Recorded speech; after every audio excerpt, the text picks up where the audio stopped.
Hello guys, welcome back to our channel corporate Kahani. तो आज मैं बात कर रहा हूँ TLSP 2.0 की, जिसमें वो फ्रेशर्स जिन्होंने एज ए निंजा ज्वाइन किया है TCS को, या फिर ऐसे ज्वाइन किया है कि आपका पैकेज कम है, आप कैसे तुरंत अपना पैकेज अपग्रेड कर सकते हैं, इसके बारे में बात करेंगे। गाइस, हम एक एक चीज़ को यहाँ डिस्कस करेंगे। सबसे पहले डिस्कस करेंगे एलिजिबिलिटी को, उसके बाद हम डिस्कस करेंगे कि क्या ये पैकेज परमानेंट होता है या नहीं, कौन सा इसमें ट्रैक होता है, कौन सी टेक्नोलॉजी होती है, क्या कोडिंग होता है या नहीं। सारी चीज़ों को हम एक एक करके आपको यहाँ पर बताएंगे। गाइस, इससे पहले कि हम आगे बढ़ें, मैं आपसे रिक्वेस्ट करता हूँ कि प्लीज़ हमारे चैनल को सब्सक्राइब कर लें, ताकि हमारा मोटिवेशन ऐसे वीडियोज़ को बनाने के लिए बना रहे। तो गाइस, सबसे पहले बात करते हैं हम एलिजिबिलिटी की। एलिजिबिलिटी क्राइटेरिया बेसिकली ये है गाइस, जब आप TCS जस्ट ज्वाइन करते हैं एज ए फ्रेशर, आप इसके लिए कुछ दिनों में ही एलिजिबल हो जाते हैं। यानी आपको TCS डिफ़ॉल्ट इनरोल कर देता है इस कोर्स में। अब गाइस, इसमें करना क्या होता है, आपको आप किस डोमेन से हैं, ITIS से हैं, IT से हैं, BPS से हैं, ये तीनों में से आपको अलग अलग टाइप के कोर्स दिए जाते हैं। तो गाइस, iEvolve में अगर आप जाकर चेक करेंगे तो जो IT वाले जो बंदे होते हैं उनका कोड होता है 15205। जो ITIS वाले बंदे होते हैं उनका कोर्स होता है 15206। जो BPS वाले बंदे होते हैं उनका कोर्स कोड होता है 17094। अब मैं बताता हूं गाइस, आप कैसे चेक करेंगे कि आप इसमें इनरोल्ड हैं या नहीं, ये कहां पर चेक होगा।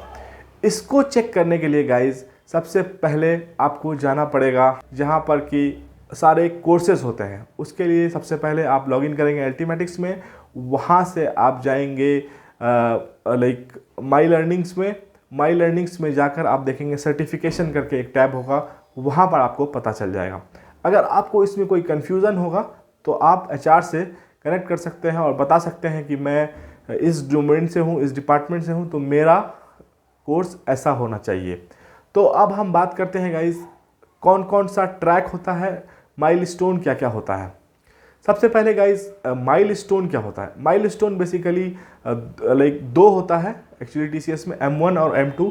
जो हमारा TCS डिजिटल के लिए होता है वो सिर्फ M1 होता है। M1 का भी दो पार्ट होता है, T1 और T2।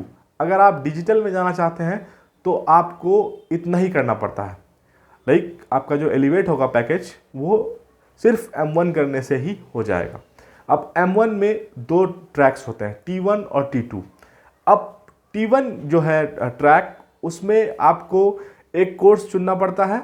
वो या तो कोर से आप चुनें, या दो सब्जेक्ट चुनने होते हैं, या तो आप कोर से चुनें, या आप एक इलेक्टिव से चुनें और एक कोर से चुनें, या फिर आप दोनों कोर से ही चुन सकते हैं। कोर में आपको दिख रहा होगा स्क्रीन पर कौन कौन से कोर्सेज हैं। तो कोर में आपको सिर्फ जो टेक्नोलॉजी वाला पार्ट है वो कंपलसरी होता है, उसको आपको चूज़ करना ही पड़ेगा। अगर आप उसको चूज़ नहीं करेंगे तो आपका वो नहीं होगा, वैलिड नहीं होगा आपका ये इतना मेहनत करना। तो बेटर है टेक्नोलॉजी तो चूज़ करें ही। उसके अलावा जो बिजनेस स्किल है उसको सबसे अच्छा माना जाता है, सबसे ईजी माना जाता है, वो आप चूज़ कर सकते हैं, वो बेटर रहता है। एज ए सजेशन मैं दे रहा हूँ आप, लेकिन आपका जो इंटरेस्ट है वो चूज़ करें। और गाइज, उसके अलावा जो आपको दिख रहा होगा इलेक्टिव करके, ये आपको HR से लेना पड़ेगा अगर आपको इससे कोई कोर्स लेना है तो। मेरे ख्याल से आप ऊपर के ही दो में से कोई ले लें तो आपका काम हो जाएगा।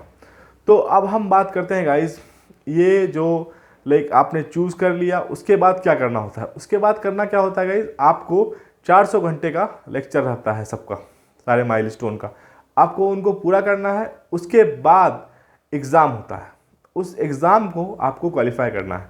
एग्ज़ाम में दो चीज़ें होती हैं, MCQ और कोडिंग। पहले बहुत हेवी कोडिंग थी, लेकिन आजकल मोस्टली सिनेरियो बेस्ड होता है। और पहले जो था टाइमिंग बहुत कम था, 3 ही घंटे मिलते थे। अब आपको पूरा वीक मिलता है सिनेरियो बेस्ड क्वेश्चन को कंप्लीट करने के लिए।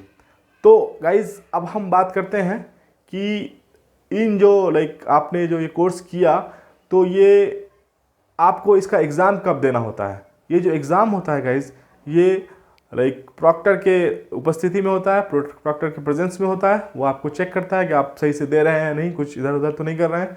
तो एग्ज़ाम मोस्टली 3 बार होता है साल में।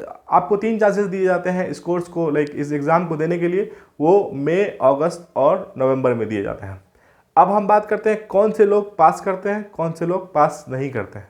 मोस्टली जो टेक्नोलॉजी वाला ट्रैक है उसमें वही लोग पास कर पाते हैं जिनका मार्क्स डिस्टिंक्शन होता है, यानी 70%। अगर आप 70% लाएंगे तभी आप पास माने जाएंगे। अगर आप उससे कम लाएंगे तो आपको पास नहीं माना जाएगा। बाकी जो ये बिजनेस स्किल है और बाकी स्किल्स हैं उसमें आपको सिर्फ पास करना पड़ता है, यानी 55% लाना पड़ता है।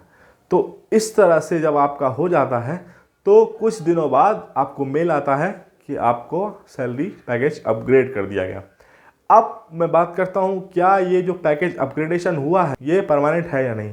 तो ये काफ़ी ख़तरनाक चीज़ है, इसमें आपको बहुत ध्यान देना होगा। आपने एक बार ले लिया TCS डिजिटल का, आपने पास कर लिया एलिवेट विंग्स, इसका मतलब ये नहीं है कि आप सीधा क्वालिफाई कर गए, आपका पैकेज बढ़ ही गया परमानेंटली।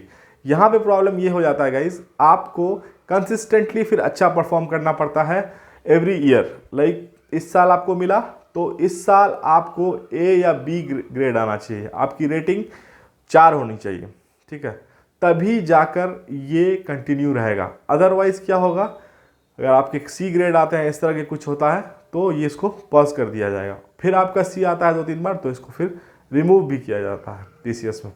तो इस चीज़ का ध्यान रखें। तो इस तरह से गाइज हमको सिर्फ M1 पूरा करना पड़ता है TCS डिजिटल में, और यही लोग एलिजिबल हैं जिनके बारे में मैंने बताया। और भी आपको इसके रिगार्डिंग कोई डाउट हो तो आप हमें यहाँ कमेंट सेक्शन में पूछ सकते हैं, हमें इंस्टा पर भी DM कर सकते हैं जिसकी ID मैंने आपको यहाँ दे रखी है। तो ये था गाइज आज का वीडियो, मिलते हैं नेक्स्ट वीडियो में। Thanks for watching, bye bye.